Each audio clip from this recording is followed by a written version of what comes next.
Hello, I am Griff, and I'm in Humboldt Redwood State Park. And I know right now you're going, that doesn't look like Humboldt Redwood State Park. That's because we're in the riparian zone. The riparian, usually when people say riparian, they're talking about riverside vegetation. But it is so windy. Oh, here comes the wind. Ah, here comes the wind. I've been trying to make this video, but there's been so much wind. I'm just gonna go ahead and I'm gonna press through it. If it doesn't sound good, then I'll delete it again. I deleted the last one. So, a lot of people come to the park, to Humboldt Redwood State Park, to see the beautiful, beautiful trees. And usually it's just the redwood trees, but we have beautiful bay trees, oak trees, we have beautiful willow trees, we have so many beautiful trees. And many of the like broadleaf trees, like the oaks and the willows and even the bays, are often covered in bite marks. But people never notice that. And people never say, Griff, I loved hiking around Humboldt Redwood State Park, but unfortunately we're not gonna come back because you have way too many bite marks on your plants. No one's ever said that to me. So why are you tripping on the bite marks in your yard?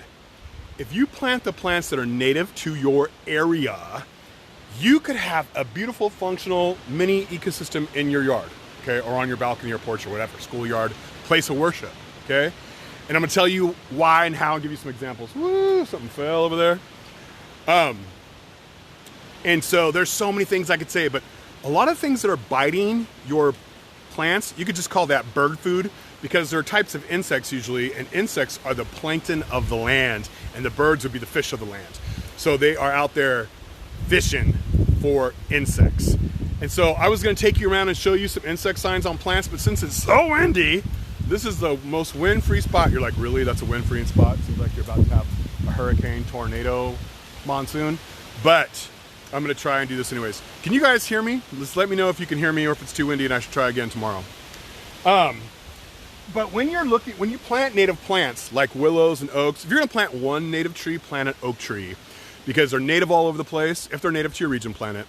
And they support like 352 different species of insects, which is crazy. And I'm not talking about insects that you don't want, okay? They don't create roaches, okay? They usually create butterflies and moths and cool things like that. And so do willows if you're in California. But you can create what Doug Ptolemy, author of Nature's Best Hope, which everybody should read. He's like the Rachel Carson of it right now. But if you read Nature's Best Hope, and you'll see that Doug Ptolemy is trying to create something called a homegrown national park. And you can go to his website, homegrownnationalpark.org. And if you live around Humboldt Redwood State Park, you could create a park in your yard. If you live anywhere, desert or whatever, you could create like a national park in your yard. So this is a willow. And you're like, that willow looks terrible. Well, it's deciduous and it's about to lose its leaves. But look at this. Do you know what those are? You're like, I don't know, but it looks like it might need a shot or some ointment or some lotion or a doctor's visit or something.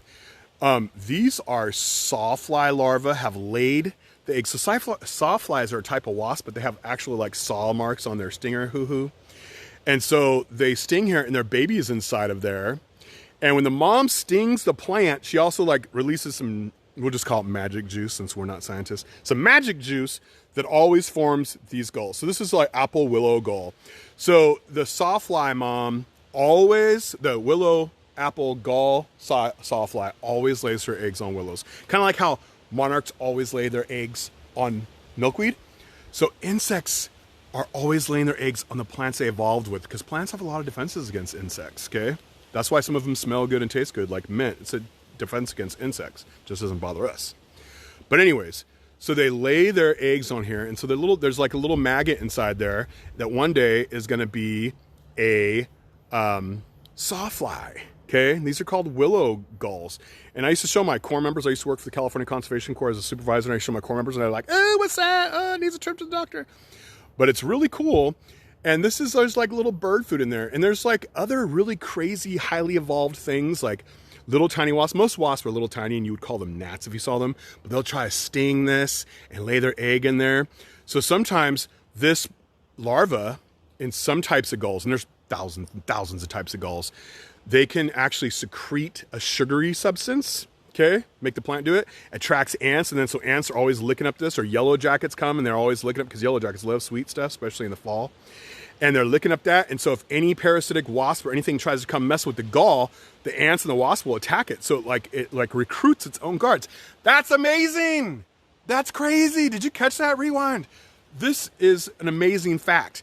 So this little insect in here has co-evolved this plant so well that it can even summon guards. Okay, maybe not this kind in particular, but galls in general. Okay, and lots of things make galls: little tiny wasps, types of flies, and mites. So here's mites, and you're like, ooh, that definitely needs some ointment or a shot or something. Ooh, if that was on me, I'd go to the doctor. 911. But these are willow mites, and so they're making their little gall in there. And it's because, if you're a little insect, there's so many predators, you gotta have something to hide yourself in. So that's galls. And right now on iNaturalist, and I hope that y'all are already signed up for iNaturalist. It's a free app, super wonderful. I'll do it. We have tutorials about it on our YouTube page, North Coast Redwoods District YouTube page. I know it's a mouthful. But learn about iNat, and right now there's a project called Gall Week 2021. And so if you take pictures of galls, you can upload them to iNaturalist's project, Gall Week 2021. And I'll put the little address in the little thing when I'm done. And if you're like highly egotistical and you want to name something after yourself, or if you're not highly egotistical and you want to name something after your mama, like I would do, a lot of the new discoveries are happening with insects, and like gall insects and leaf miner insects. So if you want to name something after yourself, this is your boy, okay? But if you plant native plants, you'll get insects on them. And don't spray, that's stupid. You'll want bite marks on your plant. Like I opened up and told you, no one comes to Humboldt Redwood State Park and complains about our bite marks.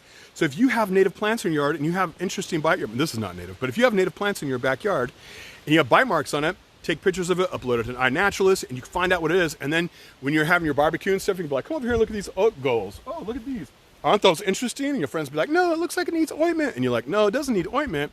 This is going to turn into this really cool sawfly, and it's going to fly around, and birds are going to eat it. And I'm supporting the ecosystem right here with native plants. That's why we got birds in our neighborhood, and all y'all got is pigeons and roaches.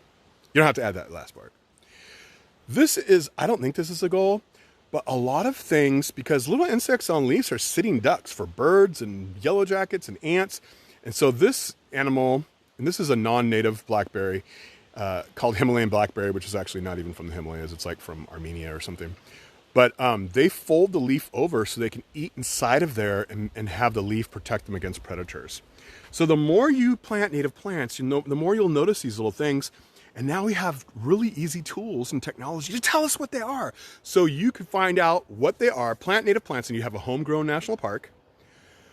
You have a homegrown national park. And then you could take your friends around, show them all the little cool creatures, the native creatures that came there, and then you are a nature guide. Like me, I'm a nature guide. So you could do what I'm doing at Humboldt Redwood State Park, but you could do it at your homegrown national park. And to learn more about this, go to homegrownnationalpark.org. homegrownnationalpark.org. And if you go outside and you go into your park, you come to Humboldt Redwood State Park, and you see galls on plants, this week up until October 10th, upload those, join the project, Gall Week 2021, and upload those, because scientists are trying to we're trying to learn about galls.